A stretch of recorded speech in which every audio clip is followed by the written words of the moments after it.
What's up, guys? Smith here. We've got a quick guide for today in Kingdom Come Deliverance 2 on how to sell stolen goods. Now, there are three different methods you can use for this, and I'm going to go over all three of them here. First and foremost, the easiest one is just to keep the items with you. So this is my sort of player chest that you get where you sleep at inns, at taverns, wherever you've got a bed, that kind of thing. I'm putting all of my stolen items in the chest, and I'm simply going to rest for a couple of days. Most of your items will lose their stolen status after 48 hours, 72 hours. I don't recommend just sleeping every time. Just go and play the rest of the game.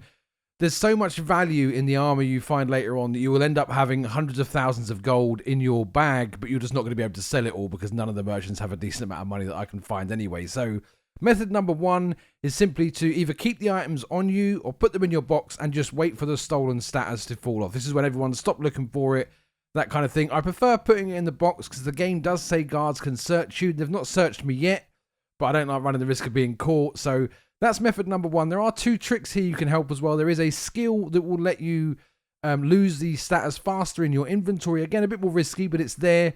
Alternatively, there is another skill where an item can be stolen in one region, but if you're far enough away, it won't be considered stolen and you can just sell it to any merchants. That's another skill. They're a bit late game though, so we'll go into the other two methods now. This is the one you're probably going to use most reliably. This is fencing items, so selling items to vendors that are specifically there to sell stolen goods to. So let's say you've made some new friends, they're letting you sleep in their camp, and while they're sleeping, you clear out all their stuff. Why not, right? It's there to be stolen, that's why the boxes are locked, it's valuable.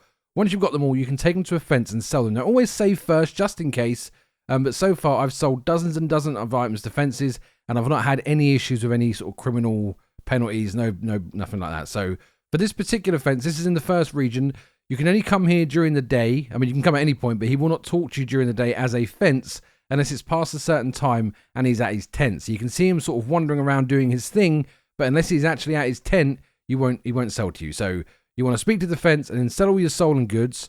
Once they're all sold, you will just get a bonus to your thieving. So you get a good way of leveling up all your thieving stuff, and there's no criminal issues at all. The only issues with both the fences, they don't have a lot of money. So when you're sort of peddling stuff that's over 1,000, you've got no hope. So that's the sort of downside to this particular one here. You can find this guy at the Nomads camp. Now, I don't think this is quest related because you can just visit this location.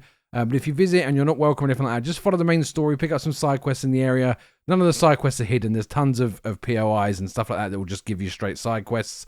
The other one is definitely quest related. That's in the Kuttenberg region. That's the second region. You need to follow the Thieves Guild, which is called the Guild. Follow their quest line in Kuttenberg, the city itself, and eventually one of them will introduce you to a nearby fence. You need a password to be able to use the fence. That's why it's quest related. So that's the two fences. It's good, they just don't have a lot of money. So moving on to the last and probably worst idea. The final method is just to try to sell them to regular merchants. So whenever you go into your inventory, you'll see that little red hand icon for stolen stuff. You can then sell it with the rest of your stuff. Now, always save before doing this. Always, there's a good chance you're going to get caught out. I don't know for sure, but it seems to be sort of, you don't want the stolen item to be the most valuable thing you're selling. You kind of want to hide it around the middle. But again, it's really not worth it because you're going to get caught eventually. Save it first so it's not too much of an issue. You can always reload it.